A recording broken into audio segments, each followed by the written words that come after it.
warahmatullahi wabarakatuh sobat. Kami dari kelompok 5 yang beranggotakan Indah Temiskarza, Miss Yulandari dan Rakyat Ginting akan mengenalkan budaya suku Minahasa. Selamat menyaksikan. Sejarah Minahasa.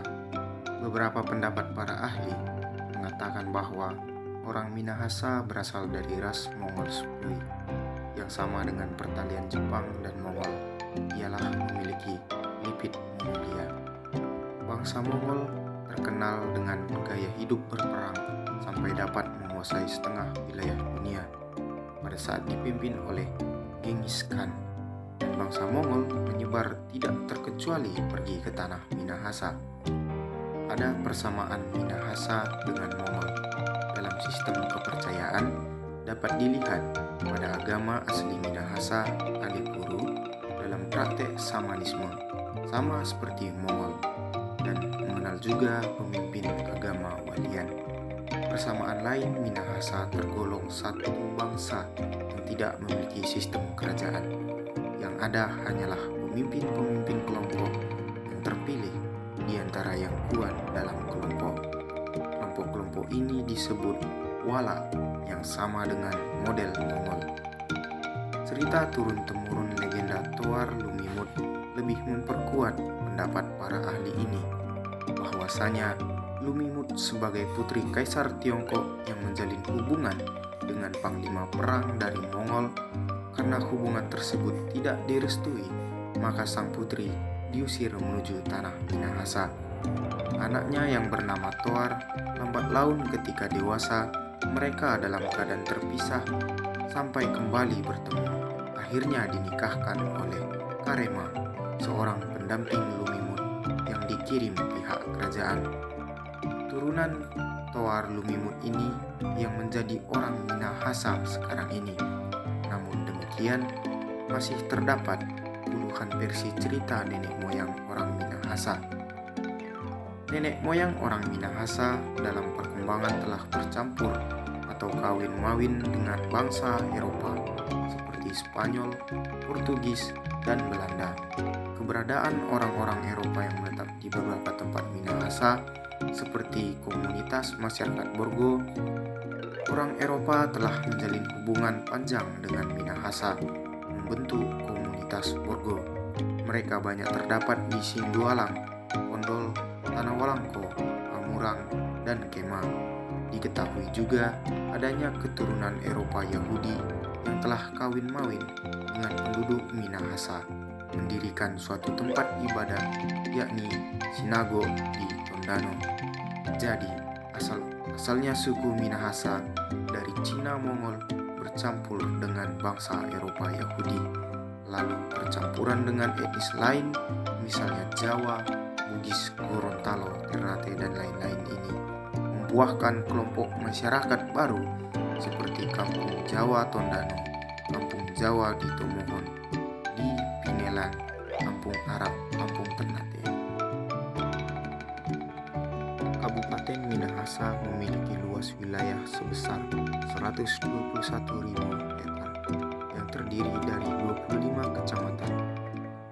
Batas-batas luar Kabupaten Minahasa adalah sebelah utara berbatas Laut Sulawesi, Kota Manado dan Kota Tomohon. Sebelah selatan berbatas Laut Maluku dan Kota Tomohon. Sebelah barat berbatas Minahasa Selatan dan Kota Tomohon. Sebelah timur berbatas Laut Maluku, Kabupaten Minahasa Utara, dan Kota Tomohon. Letak dan kondisi geografis Minahasa pada umumnya berbukit, bergunung, dan dataran yang agak luas. Dataran tersebut dijumpai dalam wilayah Tondano, Remboken, Tompaso, Langoan, dan Kakas. Lereng beragam dari datar hingga sangat curam. Lereng-lereng yang sangat curam dijumpai di dalam wilayah Kecamatan Kombi, Kecamatan Kakas, dan Kecamatan Langoan Selatan. Logo Minahasa adalah burung manguni dengan 17 helai sayap dan 5 helai ekor yang berarti angka proklamasi kemerdekaan negara RI yang berdasarkan Pancasila. Pada bagian dada adalah lambang pohon kelapa yang berarti memiliki komoditi utama masyarakat Minahasa sejak dulu. Bentuk perisai artinya suatu simbol untuk mampu menghadapi berbagai tantangan dengan moto Aijajat Usanti yang bermaksud siap dengan suatu tekad bekerja keras demi pembangunan.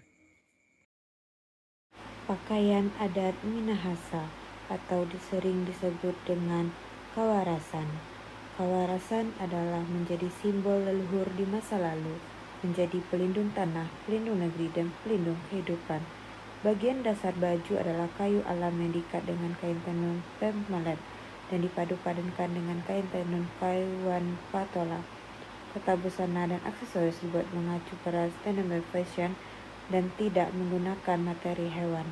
Penggunaan pakaian kawarasan bisa dijadikan sebagai lambang penghormatan kepada warane kesatriaan bangsa yang telah berjuang melawan penjajahan serta menyala jiwa muda kesatria warane untuk melanjutkan perjuangan memajukan kehidupan bangsa. Atribut penting lainnya biasa digunakan adalah santi atau pedang sebagai simbol pembuka jalan kehidupan.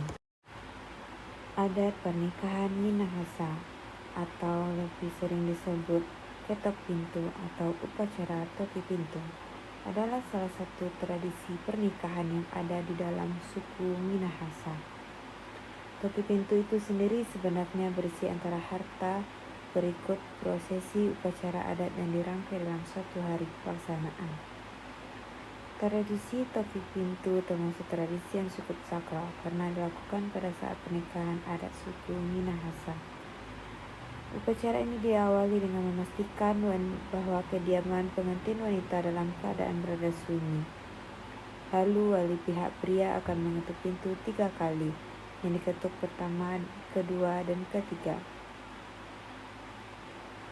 Baru pada ketukan ketiga pintu akan dibuka dan disambut oleh wali pengantin wanita. Ini adalah simbol bahwa pengantin wanita bukanlah perempuan murahan. Setelah itu diadakan dialog dalam bahasa Minahasa. Barulah pengantin keluar dari kamar, lalu mas kawin yang dibawa diserahkan kepada perwakilan pihak pengantin wanita. Tetapi tidak semua diterima. Dalam tradisi Maso, minta terdapat tawar-menawar antara kedua belah pihak.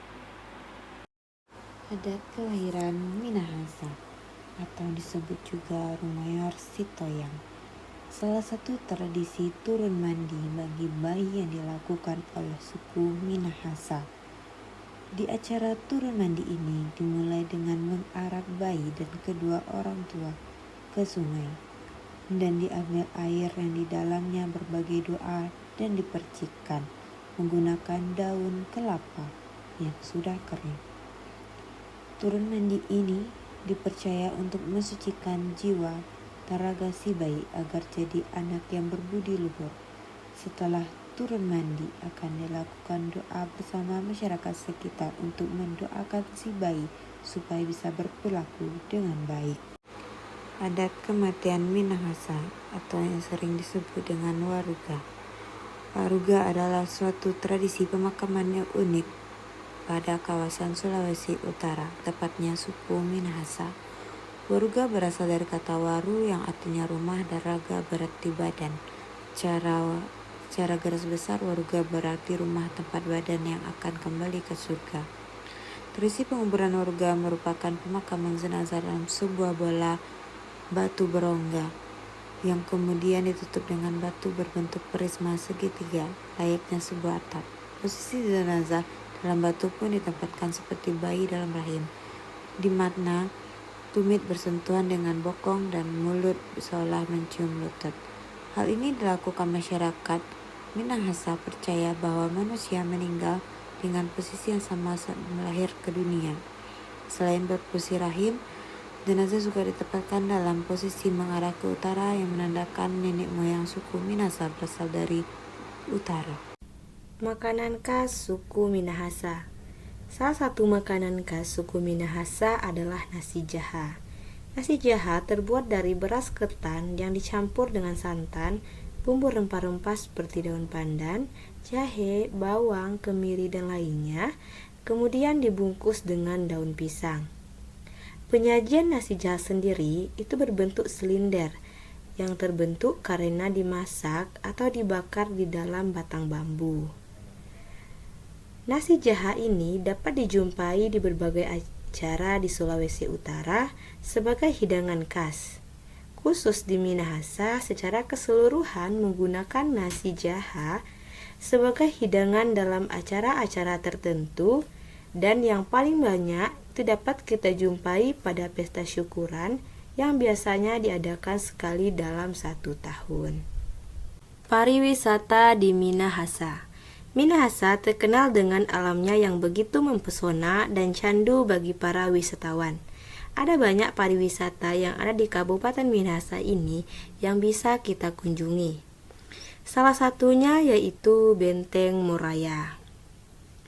Benteng Moraya merupakan kawasan wisata sejarah yang berada di Tondano, Kabupaten Minahasa, Sulawesi Utara.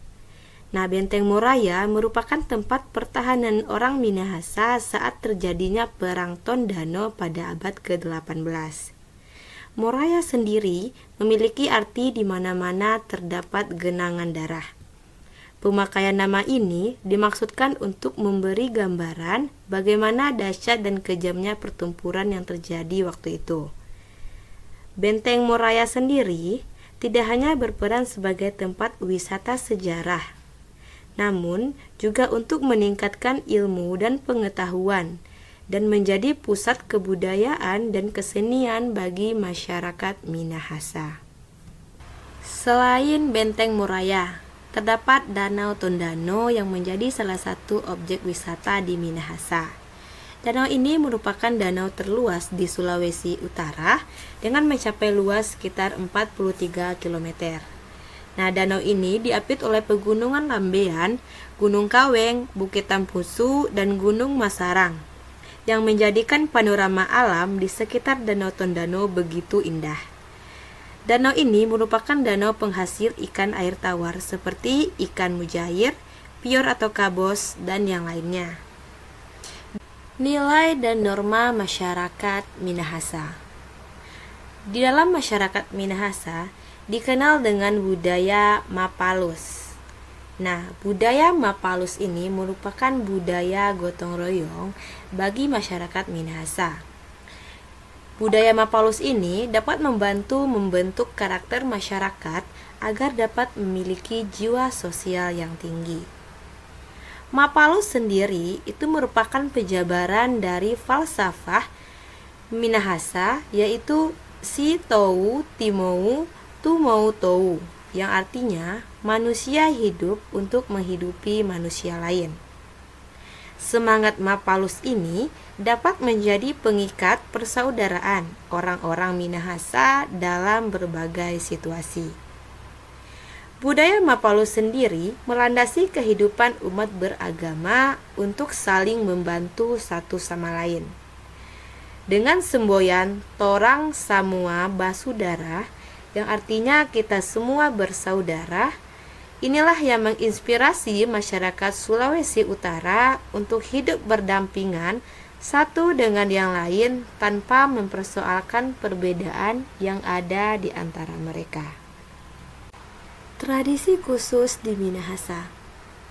Salah satu tradisi yang terkenal dari tanah Minahasa yaitu adalah tari Kabasaran, atau disebut juga dengan Kawasaran. Tari Kabasaran merupakan sebuah seni orang Minahasa yang sering dimainkan warga pada acara tertentu, seperti pergelaran seni budaya atau saat menyambut tamu.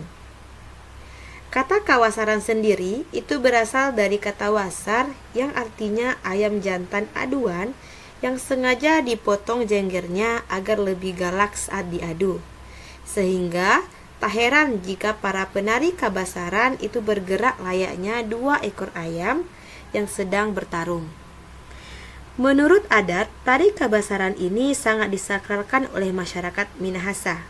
Bahkan tidak sembarang orang dapat menarikannya. Hanya keturunan dari para penari sebelumnya lah yang dapat menampilkan tarian ini. Umumnya, para penari Kabasaran adalah pria menampilkan gerakan saling berhadapan dengan pasangan yang dipilih sendiri oleh penari tersebut. Sekian dari kami. Thank you for watching. See you.